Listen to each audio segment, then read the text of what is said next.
मैंने जब कैफे खोला था उसके 1 महीना 15 दिन बाद से लॉकडाउन शुरू हो गया।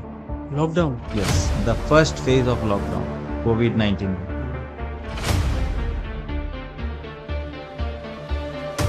जिस स्टाफ के भरोसे मैं पूरा इन्वेस्टमेंट किया था, जिसने मुझे बोला था, पुश किया था, 2 महीने का एडवांस सैलरी लेके भाग गया। भाग गया।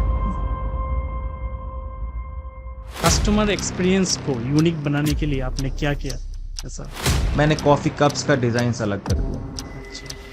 मैंने अपने जो सर्विंग के जो प्लेटर्स है उनको अलग कर दिया। सर्विंग स्टाइल को अलग कर दिया। कॉफी का क्वालिटी अप करके मैंने प्राइस को मिनिमम रख दिया। ओके। स्टाफ का लॉयल्टी जिस पे आपने काम किया, ठीक है। दूसरा होता है कि वो मोटिवेट नहीं रहता है हमेशा। आज अगर कोई नया बंदा है आपके जैसा सेम इस बिजनेस को स्टार्ट करना चाहे तो उनके लिए आपका ऑनेस्ट ओपिनियन क्या रहेगा? उनसे आप स्टैंड आउट कैसे करेंगे? उनसे आप स्टैंड आउट कैसे करोगे? As a newcomer cloud kitchen से शुरू करना चाहिए या फिर ट्रेडिशनल कैफे या फिर रेस्टोरेंट? कौन सा मेजर्स हमेशा ध्यान पे रखना चाहिए अपनी क्वालिटी और टेस्ट को मेंटेन करने के लिए? अच्छा, आपके कैफे और दूसरे कैफे में क्या डिफरेंसेस है?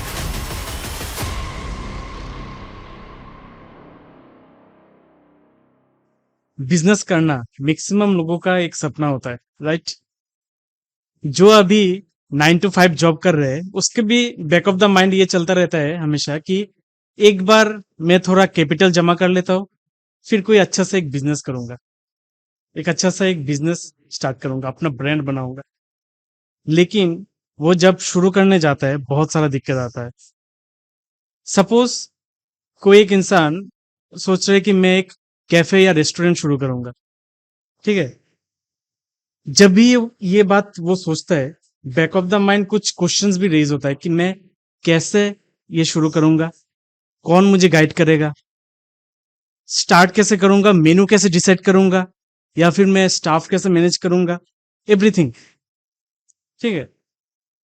तो आज इस एपिसोड में हम ये सब ब्रेक डाउन करेंगे कि कोई अगर एक कैफे या रेस्टोरेंट स्टार्ट करना चाहे फ्रॉम स्क्रैच, वो कैसे कर सकता है, ये कैसे अपना खुद का एक ब्रांड बना सकता है।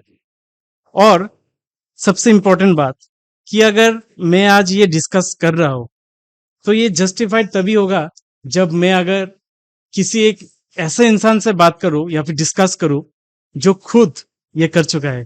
That is you, mister Abhishek Shah, thank you. Owner of the roasted beans cafe. Thank you. Welcome to the Abhijeet show.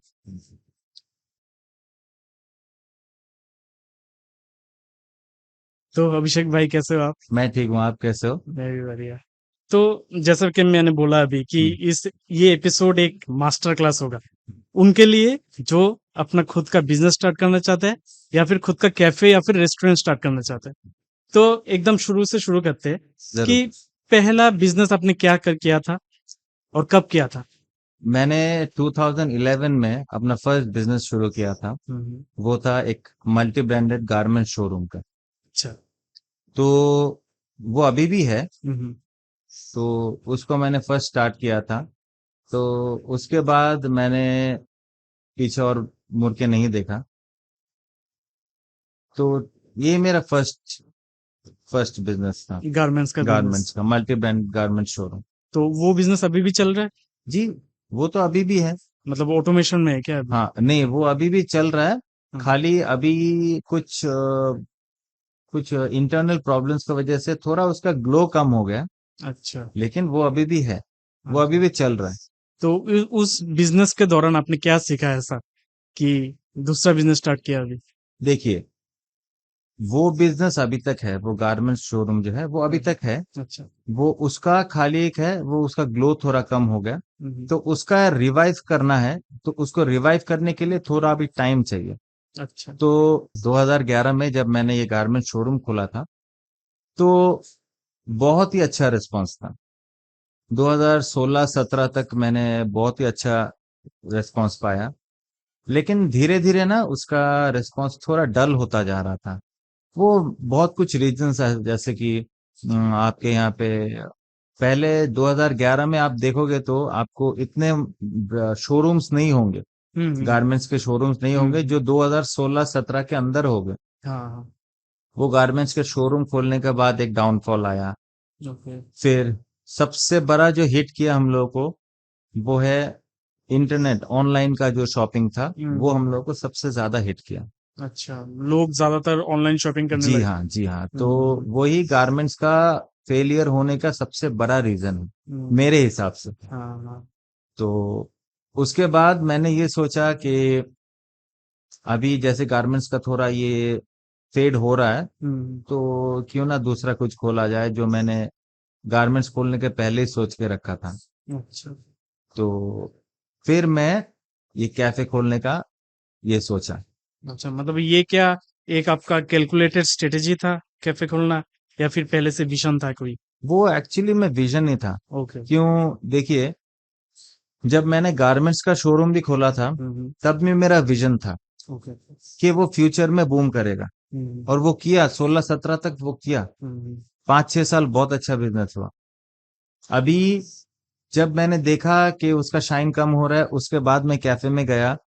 फिर 2019 में मैंने उसको एस्टेब्लिश किया, लेकिन फुल्ली फ्लरिश्ड हुआ वो 2020 में।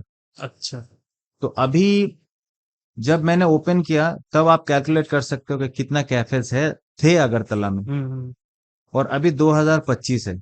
अभी कितने सारे कैफेज है अगरतला में, नॉट इवन अगरतला, आप total all over India India देखो। वहां पे आपको देखने से पता चलेगा कि 2019 में कितने सारे कैफेज थे इंडिया में, और अभी 2025 में कितने कितने सारे सारे कैफेज है। तो इसका विजन ही बोल सकते हो। हम्म। तो उसी को मद्देनजर रखते हुए मैं आगे बढ़ा। अच्छा तो शुरुआत में सबसे बड़ा चैलेंज आपने क्या फेस किया था ये तो एक, मान लो, एक बहुत बड़ा सरप्राइज है कि जो आपको सरप्राइज बताऊंगा ना, अच्छा वो वो सरप्राइज को सुन के आप मतलब शॉक्ड हो जाओगे। आप सरप्राइज नहीं होगे, आप शॉक्ड हो जाओगे। ऐसा क्या हुआ था मैंने जब कैफे खोला था हम्म उसके 1 महीना 15 दिन बाद से लॉकडाउन शुरू हो गया। Lockdown yes, the first phase of lockdown, okay कोविड-19 में। हाँ तो ये होने के बाद ये सब फेस किया मैंने। ये फेस करने के बाद फिर शायद मई या जून में शायद ओपन हुआ था। फिर हम्म 1 महीना बिजनेस किया, फिर उसके बाद दोबारा लॉकडाउन हो गया। तो यही चलता गया, 2-3 साल यही चलता गया। फिर धीरे धीरे आज के दिन में थोड़ा सेटल्ड हुआ। ये एक हो गया कोविड-19 का एक फर्स्ट फेज जो धक्का लगा हम्म, मुझे। जिस स्टाफ के भरोसे मैं पूरा इन्वेस्टमेंट किया था, जिसने मुझे बोला था, पुश किया था कि हाँ अच्छा कर पाओगे, चलो मैं तुम्हारे साथ हूँ, 2 महीने का एडवांस सैलरी लेके भाग गया वो। भाग गया फिर भाग कैसे गया। मतलब फिर कोविड चल रहा था, हाँ उसी दौरान मैं घर में भी था। तब मैं मन ही मन में सोचता था कि कौन से झमेले में फंस गया। तो बहुत कुछ चलते थे मेरे माइंड में। फिर ये भी सोचता था कि कैसे स्टाफ रिक्रूट करूं। मैं हम्म, ये फील्ड में नया था ना, हाँ हाँ तो स्टाफ रिक्रूटमेंट बोलो, शेफ का रिक्रूटमेंट बोलो, फिर उनको मैनेज मार्केटिंग में कुछ प्रॉब्लम ज्यादा कुछ हुआ नहीं, क्योंकि from the very first day मैं मार्केटिंग खुद से करता था। ओके मैं किसी के ऊपर डिपेंडेंट नहीं था। हम्म, खाली वो जो सामान बनाते थे ये वो, हम्म, उनके ऊपर डिपेंडेंट था। थोड़ा मैनेजमेंट में डिपेंडेंट था। तो वो देखते देखते मैं थोड़ा पजल था कि कैसे चलाऊं। घर में सारा दिन बैठता था और ये सोचता था कि कैसे चलाऊंगा सब कुछ। फिर उसके बाद लॉकडाउन खुला, फिर थोड़ा चलाया, फिर बंद हो गया। तो फिर उसके बाद क्या हुआ, सिर्फ टेक डाइन इन नहीं होता था, टेक सिर्फ अवे टेक अवे। हम्म तो उस टाइम में मैंने अपना एक इनिशिएटिव लिया। ओके मैं खुद से सब कुछ बनाना सीखा। स्विगी कैसा में, सीखा था आपने सब बनाना वो एक्चुअली 1 महीना जो मेरे साथ शेफ था हम्म उसके साथ रहते रहते मैं थोड़ा सीख गया था। ओके तो उसको फिर इम्प्लीमेंट कर करके हम्म फिर उसको जगह पे लाया। फिर अभी अकेले तो कैफे चला नहीं पाऊंगा, तो क्या करना है, तो मेरे पास 2-4 लड़के आए थे, ओके। तो उन्होंने बोला कि स्टाफ रिक्रूटमेंट रिक्रूटमेंट के बारे में। तो एक्चुअली वो लोकल थे यहाँ के, अच्छा। तो उन्होंने, मेरे एरिया के लोकल थे, तो उन्होंने बोला कि मेरे बच्चे लोग बिहार में बहुत ये यहाँ वहाँ घूमते रहते हैं, तो आप उनको काम में लगा दीजिए। अच्छा। तो मैं बिहार से लेके आया लड़के लोगों को ला के यहाँ पे ट्रेन करवाया, ट्रेन करवा के जो जो मेरे पुराने स्टाफ्स थे 6 साल पहले, वो लोग अभी भी है मेरे साथ। अच्छा। उन्होंने धोखा नहीं दिया, ना ही मैंने उनको धोखा दिया, ना उन्होंने मुझे धोखा दिया। हाँ, और इस बिजनेस में स्टाफ लॉयल्टी भी बहुत मैटर करता है। ऑफ कोर्स स्टाफ लॉयल्टी तो जरूर होना ही चाहिए। अगर हाँ, स्टाफ लॉयल नहीं रहेंगे तो आप बिजनेस नहीं बिजनेस चला होता पाओगे। है। ट्रू। जैसे कि मेरे स्टाफ के लॉयल लॉयल होने का कारण एक ही है, हम्म। उनको मैंने खुद अपने हाथों से ट्रेनिंग करवाया, हम्म। उनके फैमिली को देखा। हम्म। कोविड के टाइम में भी उनका 1 महीने का सैलरी भी मैंने, ऐसा नहीं कि नहीं पेमेंट किया। ओके। ऑलवेज उन लोगों का फैमिली के आगे पीछे हमेशा मैं रहा, हम्म। तो वो लॉयल क्यों नहीं होंगे। एग्जैक्टली। तो वही है उन लोगों का लॉयल्टी का रीजन। हम्म। तो 6 साल जो जो बच्चे लोग थे मेरे साथ में, हम्म। वो लोग अभी भी हैं मेरे साथ। तो मैं भी उनके साथ लॉयल रहा, वो भी मेरे साथ हम्म। लॉयल रहे। समझ गया। तो कस्टमर एक्सपीरियंस को यूनिक बनाने के लिए आपने क्या किया ऐसा? कस्टमर एक्सपीरियंस को यूनिक बनाने के लिए मैंने काफी चीजें ट्राई किए।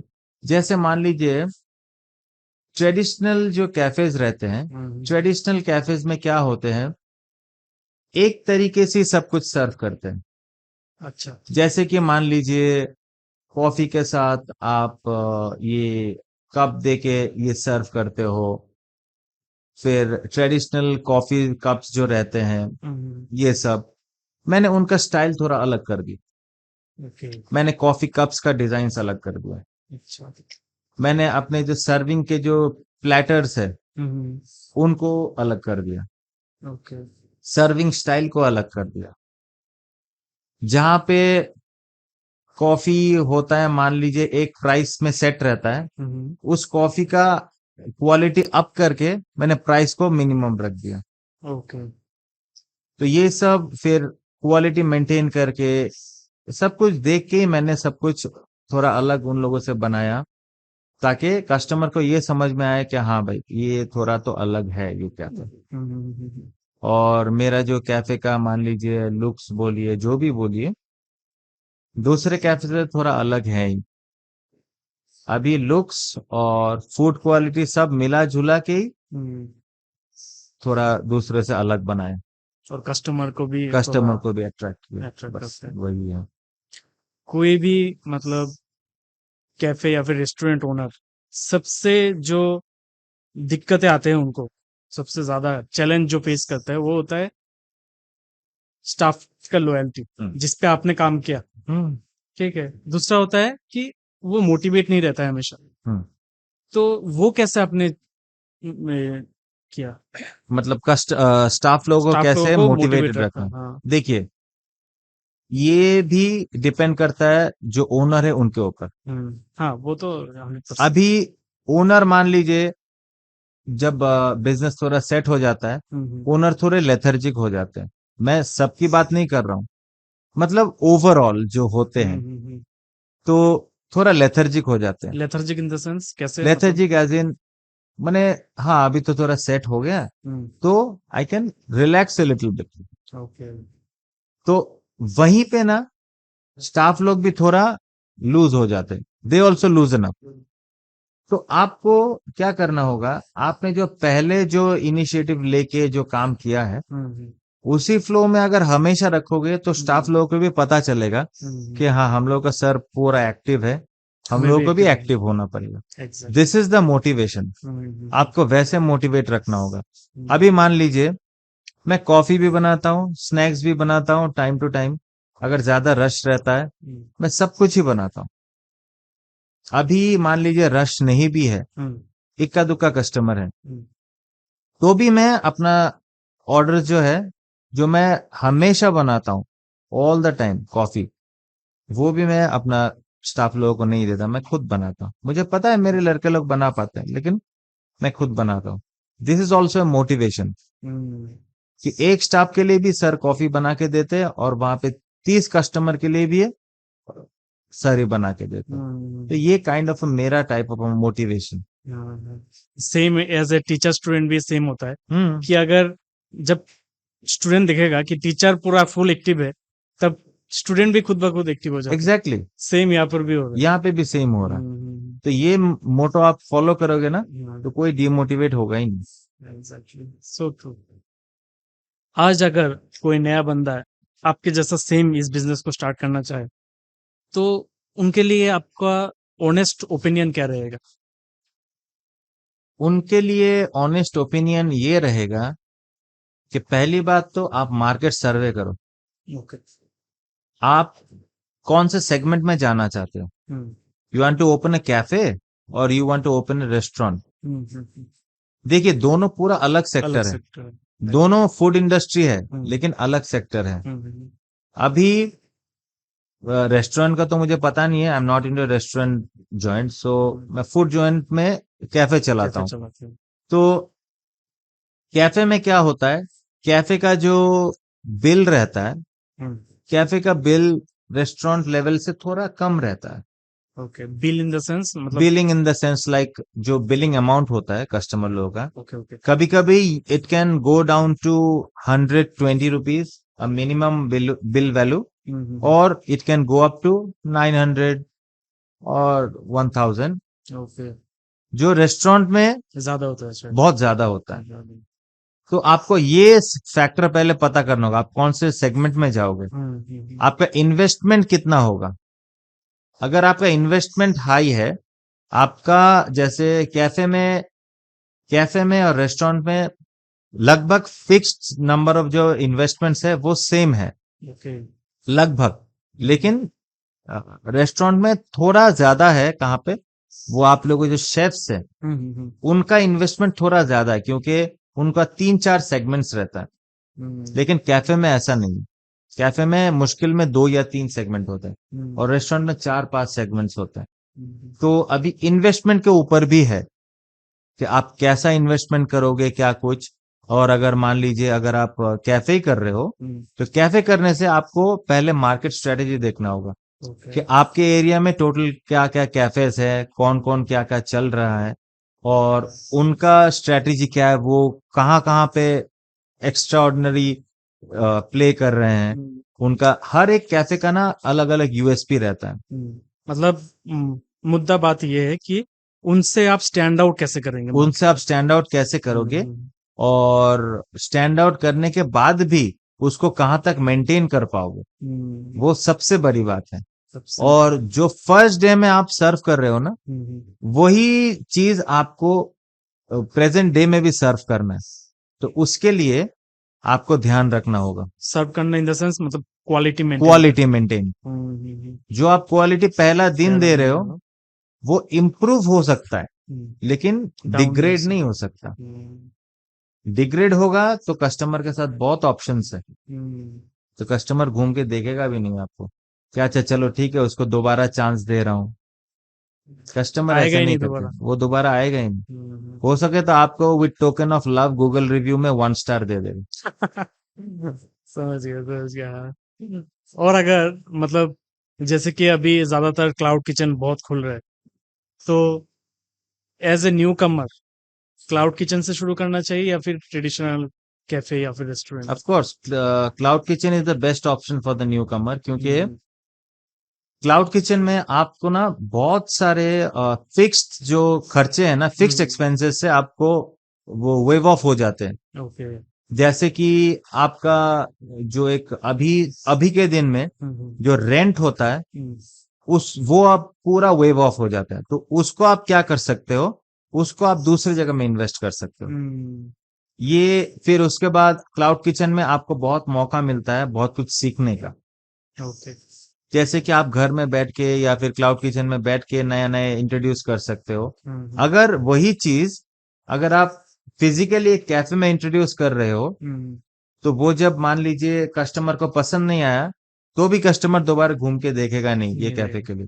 हाँ, अगर वो आया कॉफी पीने के लिए, लेकिन आपका कॉफी नहीं है अवेलेबल, तो भी वो कस्टमर आएगा नहीं, क्योंकि आपके पास अवेलेबल नहीं था। तो इसीलिए लर्नर लोगों के लिए, एमेच्योर के लिए cloud kitchen is the best option. वो वहां से सीख के, अगर फिर वो मान लीजिए उनका फाइनेंशियल स्टेबिलिटी है, तो वो कैफे में आ सकते हैं, ट्रेडिशनल कैफे को ट्रेडिशनल कैफे में आ सकते हैं। नहीं तो इनिशियली ट्रेडिशनल कैफे में आके वही होगा 6-7 महीना, उसके बाद बंद। खत्म। तो एक क्लाउड किचन शुरू करने में और एक ट्रेडिशनल कैफे शुरू करने में किसमें कितना अमाउंट मतलब इन्वेस्टमेंट हो सकता है अप्रोक्स? देखिए, क्लाउड किचन में मैं किया नहीं, क्लाउड किचन मैंने किया नहीं, लेकिन क्लाउड किचन में ज्यादा कुछ इन्वेस्टमेंट होता नहीं है। ओके। वो आपके ऊपर डिपेंड करता है। अभी क्लाउड किचन में कितने ऑर्डर्स आ रहे हैं, जैसे हम लोगों का एक, मैं सिंपल सा एक एग्जांपल दे रहा हूँ। अभी मेरे यहाँ पे एक साथ में एक ग्रिलर में 4 सैंडविच ग्रिल होते हैं। ओके। अभी क्लाउड किचन में 4 सैंडविच ग्रिलर का जरूरत नहीं है, वो बात की बात है। पहले वो एक सैंडविच से भी ले सकते हैं, एक ग्रिलर से भी हो जाएगा। ओके। तो यहाँ पे बहुत एक बड़ा डिफरेंस एक मनी हो जाता है। तो ये डिपेंड करता है। क्लाउड किचन के बारे में मुझे पता नहीं है। क्लाउड किचन बहुत कम, बहुत सस्ते में ही हो जाना चाहिए, अच्छा। मुझे जहां तक लगता है।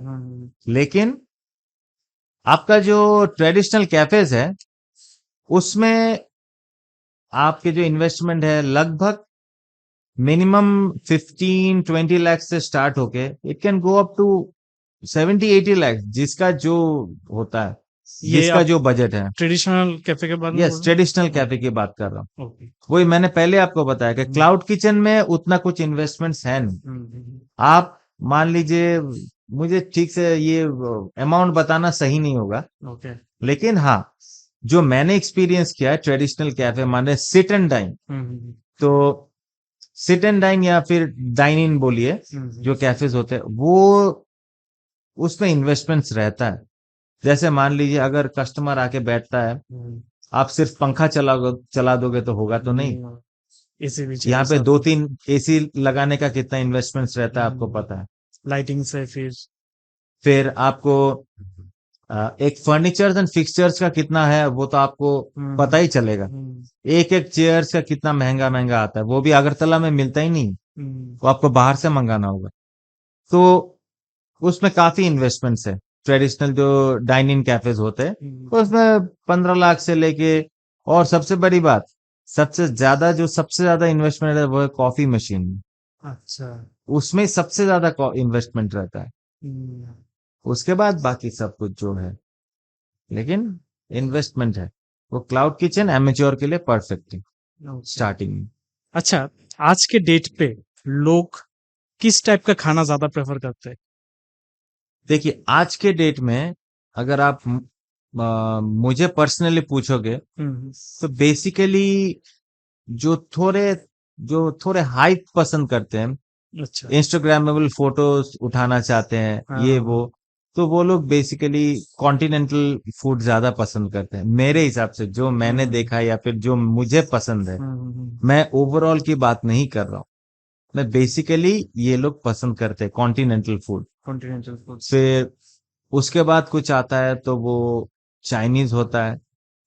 चाइनीज और इंडियन लगभग they give neck to neck competition. अच्छा। चाइनीज और Indian neck Indian to neck है अभी, लेकिन थोड़ा बूमिंग जो है मेरे हिसाब से थोड़ा कॉन्टिनेंटली है। कॉन्टिनेंटल में क्या क्या आ जाता है? जैसे आपका ग्रिल चिकन हो गया, चिकन स्टेक्स हो गया, फिर पास्ता हो गया, बहुत सारे ऑप्शंस है यहाँ पे अच्छा। जो कॉन्टिनेंटल डिश पसंद करते हैं आजकल। तो मतलब जो भी नया शुरू करता है कैफे या फिर रेस्टोरेंट, सबसे पहले देखा जाता है वो इन्फ्लुएंसर मार्केटिंग कराता है। एग्जैक्टली। तो आपका क्या ओपिनियन है इसमें कि इन्फ्लुएंसर मार्केटिंग सही रहता है क्या लॉन्ग टर्म के लिए? बिल्कुल भी नहीं, लॉन्ग टर्म के लिए तो बिल्कुल भी नहीं। बिल्कुल बिल्कुल। मान लीजिए अभी आप मार्केट में नए हो, तो मार्केट में नया होने से क्या होता है कि आपको कोई पहचानता नहीं है, आपके फेस वैल्यू से हर टाइम काम नहीं चलेगा। अभी मान लीजिए आपने एक कैफे खोला, ऐसे मैं बहुत लोगों से मिलता हूँ, बहुत जान पहचान है, वो एक अलग चीज है। लेकिन बिजनेस सेक्टर में हर किसी को माउथ पब्लिसिटी देके आप कर नहीं पाओगे अपना बिजनेस पब्लिसिटी। तो उनके लिए आपको क्या करना होगा, आपको कोई इन्फ्लुएंसर पकड़ना होगा, पकड़ के आपको उनको कन्विंस करके फिर उन लोगों से ये करवाना होगा। लेकिन वो बहुत शॉर्ट टर्म पब्लिसिटी होता है, देखा भूल गया बस। अभी आपको कंटिन्यूअस फुटफॉल के लिए आपका क्वालिटी चाहिए, आपका एम्बियंस चाहिए। फूड क्वालिटी सबसे ज्यादा मैटर करता है। आपका क्वालिटी, फूड क्वालिटी और एम्बियंस और आपका जो कस्टमर का इंटरेक्शन है वो होना चाहिए। अगर वो नहीं रहेगा तो इन्फ्लुएंसर क्या, कोई आपको हेल्प नहीं कर पाएगा।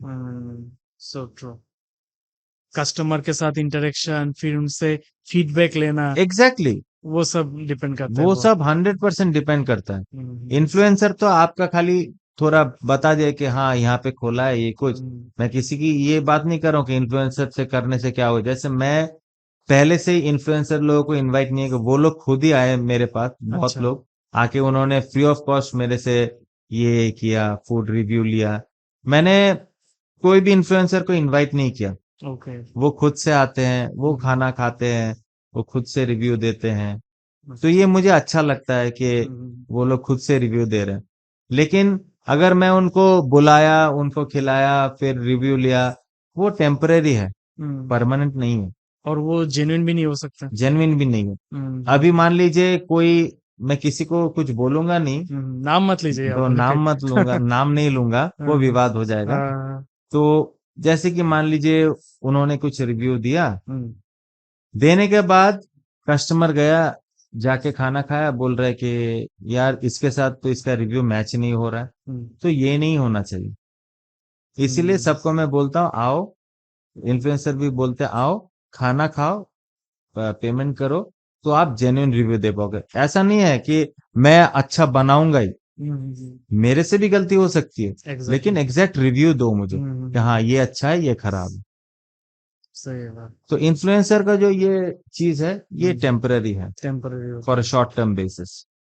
शुरुआत में एक कैफे ओनर को कौन सा मेजर्स हमेशा ध्यान पे रखना चाहिए अपनी क्वालिटी और टेस्ट को मेंटेन करने के लिए? शुरुआत में आपको ये ध्यान रखना होगा कि आपके जो शेफ है, वो जो आपका ऑर्डर प्रिपेयर कर रहा है, उसका जो क्वालिटी एंड क्वांटिटी है, वो पहला दिन जो है वो लास्ट दिन तक यही होना चाहिए। सेम होना चाहिए। और जो कंपनी का, जो ब्रांड का आप सामान इस्तेमाल कर रहे हो, वो हमेशा कंटिन्यू रखना होगा। मान लीजिए अभी आप कैप्सिकम और बेल पेपर यूज कर रहे हो, अभी कैप्सिकम और बेल पेपर नहीं है आपके पास, तो आप शिमला मिर्च यूज कर रहे हो, नहीं होगा। You can not match the quality. अभी जो चीज आप पहले दिन इस्तेमाल कर रहे हो वही आपको कंटिन्यू करके डेली मेंटेन करना होगा टिल डेट, तो आपका क्वालिटी मेंटेन होगा। फिर आपके जो स्टाफ्स है, स्टाफ जो पहले दिन से जो मेजर्स अप्लाई कर रहे हैं, जैसे कि कस्टमर से जाके फीडबैक लेना, वो 5 साल हो या 20 साल हो, तब भी आके आपको कस्टमर के साथ इंटरेक्ट करना होगा। और अगर मान लीजिए ओनर कभी खुद से जाके कस्टमर के साथ इंटरेक्ट कर रहा है, तो ये चीज उसको बरकरार रखना होगा, चाहे वो कस्टमर उसका रेगुलर हो या इरेगुलर हो। जो पहले दिन आपने कस्टमर के साथ इंटरेक्ट किया, वो इंटरेक्शन आपको हमेशा रखना होगा। तो पहली बात है, आपका जो फूड का क्वालिटी है पहले दिन का, वो मेंटेन करना होगा, कस्टमर के साथ इंटरेक्शन रखना होगा, और जो सामान आप खरीद रहे हो पहला दिन से, वही सामान हमेशा कंटिन्यू रखना होगा। तो सब कुछ आपका बैलेंस रहेगा, नहीं तो नहीं रहेगा। और सिर्फ फूड ही नहीं, कैफे का वाइब्स और एम्बियंस भी बहुत मैटर करते हैं। तो इसके लिए क्या कोई कॉन्सेप्ट फॉलो करना चाहिए?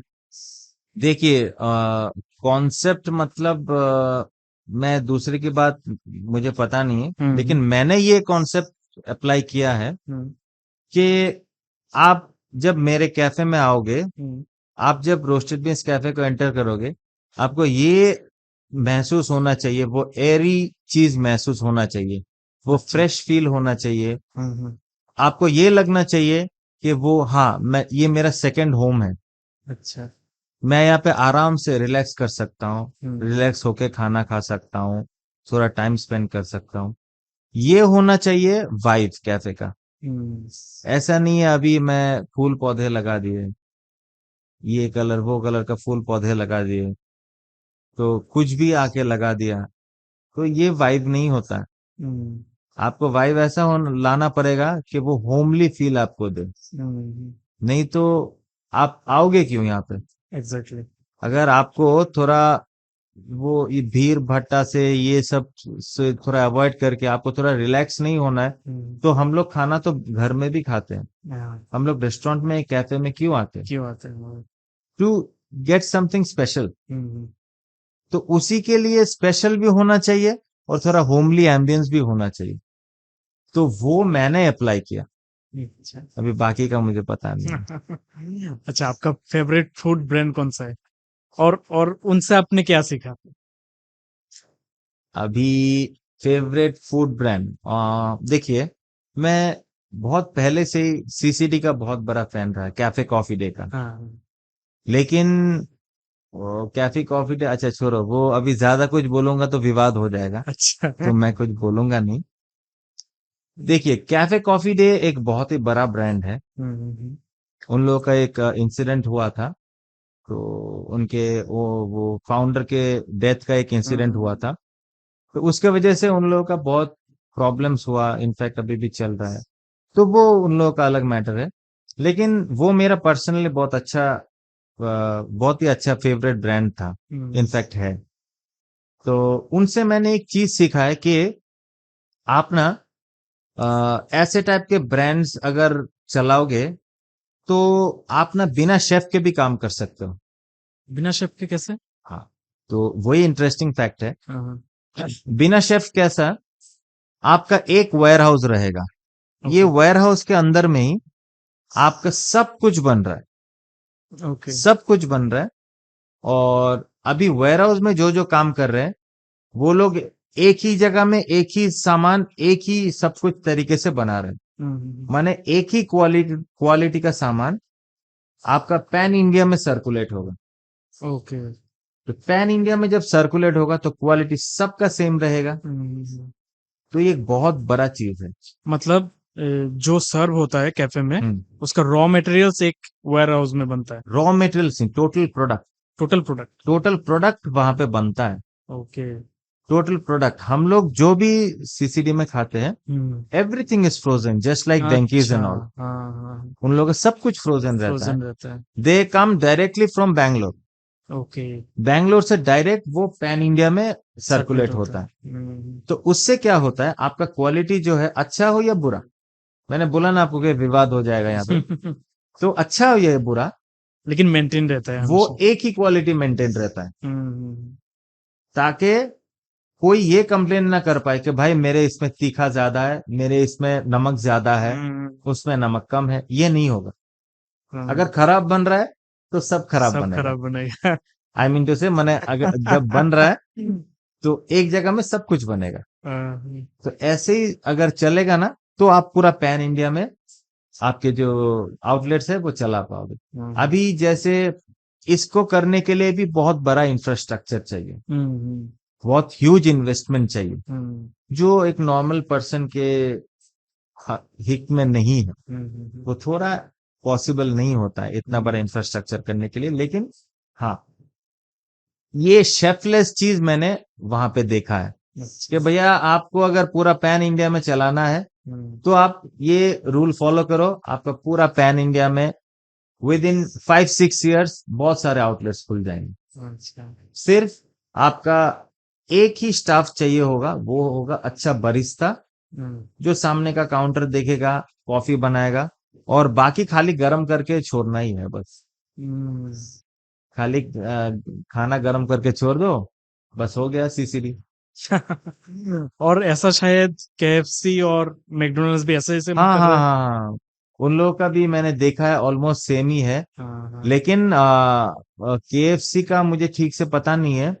डोमिनोज का तो रॉ मटेरियल सब बन के आता है उनका, इवन डो भी सब बन के आता है। ओके। यहाँ पे वो लोग डो को जस्ट फ्लैट आउट करके उनके ऊपर टॉपिंग्स दे के फिर बनाते हैं। उनका भी सब कुछ वो रॉ मटेरियल्स आते हैं, लेकिन सीसीडी वगैरह के जो है उनका पूरा फिनिश्ड प्रोडक्ट आता है। ओके। समझो। अच्छा, आपके कैफे और दूसरे कैफे में क्या डिफरेंसेस है? मेरे कैफे में और दूसरे कैफे में सबसे बड़ा डिफरेंस है कि देखिए, मैं डायरेक्ट कस्टमर के साथ इंटरेक्ट करता हूँ। हम्म। उनको क्या पसंद है क्या नहीं पसंद है, ये मैं जानना चाहता हूँ उनसे। हम्म। देखिए अभी ये ऐसा तो नहीं है कि वो जो सीसीडी का कस्टमर है हम्म। या फिर जो दूसरा कंपनी का कस्टमर है, वो आके मेरे यहाँ पे 100% सेटिस्फाइड होंगे। ना, ऐसा कभी तो नहीं जब सर। आप कस्टमर के साथ डायरेक्टली इंटरेक्ट करोगे तो उनको उनसे ये पता लगेगा कि कहाँ पे कमी है हम्म। और कहाँ पे अच्छाई है। हम्म। अच्छाई को आपको पकड़ के रखना है हम्म। और जो कमी है उसको इम्प्रोवाइज करना है। हम्म। ऐसे तरीके से आप दूसरे से अलग हो पाओगे। हम्म। और अगर आपको सच्ची में जानना है कि मेरे कैफे दूसरे से अलग कैसे है, तो फिर आपको रोस्टेड ग्रीन्स कैफे विजिट करना होगा। ये करना होगा। तो आपको पता लगेगा कि क्या डिफरेंस है। हाँ। और कस्टमर इंटरेक्शन से ये भी होता है ना कि जो कस्टमर आज आया है और आपको बोला है कि मुझे ये पसंद नहीं है तो मेरे सैंडविच में ये मत डालना, हम्म। तो नेक्स्ट टाइम जब वो आएगा आपको पूछने की भी जरूरत नहीं है। हाँ वही ना, आप मैंने डायरेक्टली आपको वही बोला बना। ही है हाँ। कि ये जब करेंगे तो फ्यूचर में आपकी जो अच्छाई है वो मेंटेन्ड है। मेंटेन। जो आपकी खामियां हैं उन पे आपको वर्क करना होगा।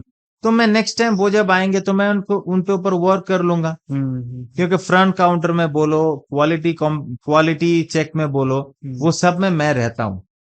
तो जब कस्टमर का जब ऑर्डर लेंगे तो मुझे पता है कि ये कस्टमर को ऑलिव्स पसंद नहीं है, तो मैं ऑलिव्स नहीं डालूंगा। ये कस्टमर को कैप्सिकम पसंद नहीं है, मैं कैप्सिकम नहीं डालूंगा। इसको बेल पेपर पसंद नहीं है, मैं नहीं डालूंगा। तो ऐसे ही चलता है। ऐसे ही मतलब कस्टमर अट्रैक्शन भी मेंटेन रहता है। एग्जैक्टली। हम्म। और आपने कभी ये नोटिस किया कि कस्टमर जो जब भी ऑर्डर करते हैं कुछ, वो अपने मूड के हिसाब से ऑर्डर करते हैं। अपना बिहेवियर या फिर मूड उस ऑर्डर के साथ लिंक्ड होता है। एक्चुअली ये अम, ये कुछ थोड़ा क्वेश्चन थोड़ा टफ है आंसर करना, अच्छा। थोड़ा टफ है। लेकिन हाँ, जब मेरा थोड़ा लाइक सर भारी रहता है हम्म। तो I go for a double okay. Shot espresso. अच्छा। हाँ। तो मेरा सर भारी रहता है तो मैं डबल शॉट एस्प्रेसो लेता हूँ। हम्म। अभी ऐसे बहुत लोग हैं जो नॉर्मली डबल शॉट एस्प्रेसो लेते हैं। हम्म। तो अभी मुझे ये पता नहीं है कि उनका मूड खराब है या फिर उनका सर भारी है। हाँ हाँ। तो ये उनको पूछना पड़ेगा कि सर या मैडम, आप जो कॉफी ले रहे हो आपका क्या सर भारी है? मेरा तो सर भारी होने से लेता हूँ। और ये एग्जैक्टली मैं थोड़ा बता नहीं पाऊंगा, लेकिन हाँ नॉर्मली कॉफी जो भी लेते हैं, लाइक कोई कोई ब्लैक कॉफी लेता है तो उसका पर्सनल प्रेफरेंस है ब्लैक कॉफी, तो उसका मूड के हिसाब से होता है कि नहीं, ये मुझे सही से पता नहीं। ओके। आजकल फ्रेंचाइजी का बहुत बूम चल रहा है इंडिया में। आपका क्या प्लान है एक्सपेंशन का फ्यूचर में? देखिए, फ्रेंचाइजी और एक्सपेंशन दोनों पूरे अलग सेगमेंट हैं। हम्म। अभी फ्रेंचाइजी किसी को देंगे हम्म। तो मतलब फ्रेंचाइजी देने के बाद आपके यहाँ से सामान जा रहा है, लेकिन वो कैसे मैनेज कर रहा है ये आपको पता नहीं है। कंट्रोल नहीं रहता ज्यादातर। कंट्रोल नहीं है, हम्म। क्वालिटी चेक पे कंट्रोल नहीं है। हाँ, सामान आप दे रहे हो हम्म। लेकिन कंट्रोल और फिर बिहेवियर जो है, कस्टमर के साथ इंटरेक्शन जो है, वो आपको पता नहीं है। लेकिन एक्सपेंशन में क्या होता है, एक्सपेंशन में ये होता है कि अगर आप एक्सपेंड कर रहे हो तो आपको ये पता है कि हाँ मैंने ये एक्सपेंशन किया है, तो इसमें मेरा कंप्लीट कंट्रोल है। ओके। तो इसीलिए फ्रेंचाइजी और एक्सपेंशन दोनों में जमीन आसमान का फर्क है। आप फ्रेंचाइजी तभी दे सकते हो, जो मैंने सीसीडी के बारे में बोला, वहां से जब सब कुछ सर्व होगा यहाँ पे, तो आप थोड़ा बहुत फ्रेंचाइजी चला सकते हो, लेकिन एक्सपेंशन में टोटली आपको इन्वॉल्व रहना पड़ता है। अभी उसमें भी एक फैक्टर है, आपको ये देखना होगा कि एक्सपेंशन जब कर रहे हो, कहीं आप खुद का कंपटीटर तो नहीं बन रहे हो। हाँ, ये भी है। अभी जब मैं, आप मान लीजिए मेरा अगर एक्सपेंशन करूंगा, तो कहाँ पे करना है, मुझे वहीं पे करना होगा जो मेरे से कम 20 to 25 किलोमीटर दूर है, या फिर जो रीच नहीं होता है, जहां से कस्टमर मैं पुल नहीं कर पाता हूं, वहां पे भेजना होगा। अभी आप ब्रांड वैल्यू के लिए और एक एक्सपेंशन कर दोगे, तो वो आपका कंपटीशन आपके साथ ही होगा। सही बात। तो माने सेल भी जा रहा है और पैसा भी लग रहा है, तो घुमा फिरा के कोई प्रॉफिट आएगा नहीं। आएगा नहीं। तो इसीलिए एक्सपेंशन जो है आपको सोच समझ के करना चाहिए, कौन से फील्ड में कर रहे हो। अगर सेम फील्ड में कर रहे हो तो कितना डिस्टेंस में कर रहे हो, और उस डिस्टेंस का आपके साथ क्या कुछ है कनेक्शंस, आप कैसे सप्लाई करोगे, वो सब भी देखना पड़ता है। क्योंकि आपके जो सब कुछ है, क्वालिटी है, जो कुछ भी सामान जाएगा वो आपके मेन ब्रांच से जाएगा, तो वो कहाँ तक पहुंचने में सक्षम होगा, वो सब कुछ बहुत मैटर करता है एक्सपेंशन में। तो इसीलिए मैं भी एक्सपेंशन के बारे में सोचता हूँ, लेकिन धीरे, थोड़ा सब्र करना होगा। एक बिजनेस शुरू करने के बाद कितने साल के बाद एक्सपेंशन का सोचना चाहिए? ये तो पूरा एक लक फैक्टर बोल सकते हो, या फिर एक्सपीरियंस बोल सकते हो। जैसे मान लीजिए अगर बहुत बड़ा सिटी रहा, तो हम लोग देखते हैं कि 2-3 साल में 3-4 आउटलेट्स खुल जाते हैं। हाँ, लेकिन वो एक्चुअली में छोटे सिटीज में थोड़ा मुश्किल है मुश्किल है। सरवाइव करना। तो छोटे सिटीज में सरवाइव करने के लिए आपको थोड़े डाइवर्सिफाइड होना पड़ता है। जैसे कि जो सेगमेंट यहाँ पे है, जब आप एक्सपेंशन कर रहे हो, दूसरा एक्सपेंशन में आउटलेट सब कुछ सेम रहेगा, लेकिन ये सब नहीं होगा जो आपके पास अभी अवेलेबल है, अगर छोटे जगह में एक्सपेंशन कर रहे हो। सेम मेनू नहीं रह सकते। सेम मेनू नहीं, अगर सेम मेनू रहा भी तो उसमें कुछ ना कुछ भी चेंजेस होना चाहिए, ओके। नहीं तो कस्टमर यहाँ पे भी आएगा, कस्टमर वहां पे भी जाएगा, तो घुमा फिरा के कंपटीशन अपने साथ ही हो रहा है, खुद के साथ खुद कंपटीशन। के साथ कंपटीशन हो रहा है, वो कोई फायदा नहीं है। तो साल, महीना, ये भी थोड़ा कॉन्ट्राडिक्टरी है।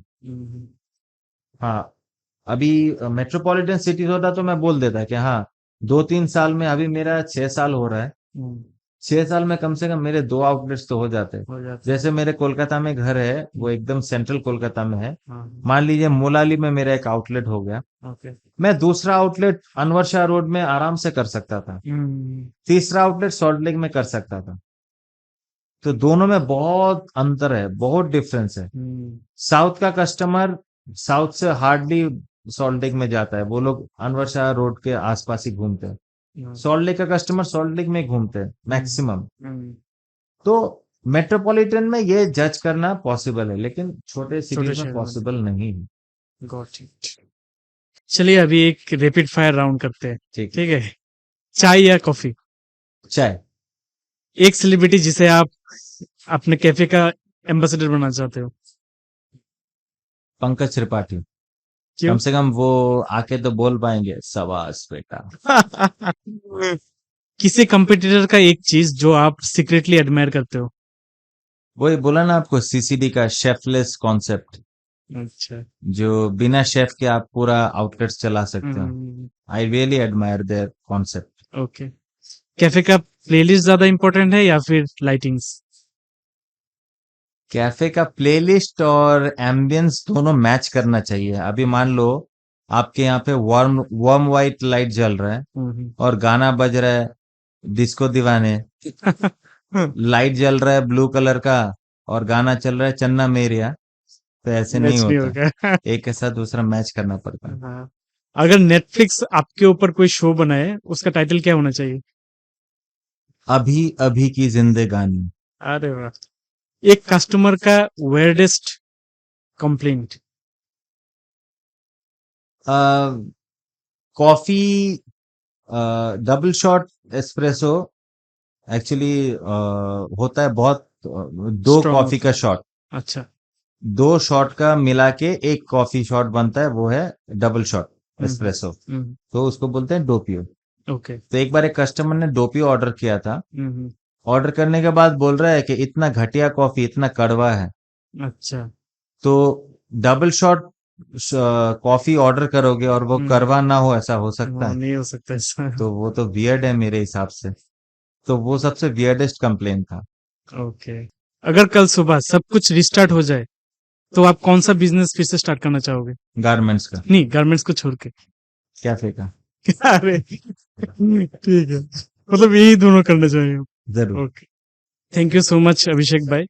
आज के एपिसोड में हमने एकदम स्क्रैच से ये जाना है कि कैसे एक न्यू कमर नया बिजनेस स्टार्ट कर सकते हैं, अपना कैफे, खुद का कैफे या फिर खुद का रेस्टोरेंट खुल सकता है, शुरू कर सकता है, और कैसे अपना एक खुद का ब्रांड बना सकता है, कैसे स्टैंड आउट कर सकते हैं अपने सिटी में दूसरों के साथ compete करके।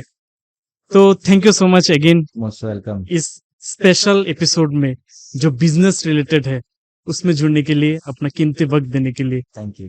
एंड आप सबके लिए बोलना चाहूंगा कि ऐसे ही आप हमारे साथ बने रहिए एंड तक। जो आप इस एपिसोड में बने रहे उसके लिए थैंक यू सो मच। ऐसे ही बने रहिए।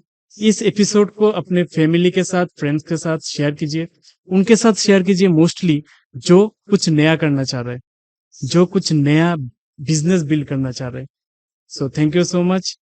Like this episode, share it and comment down. Thank you.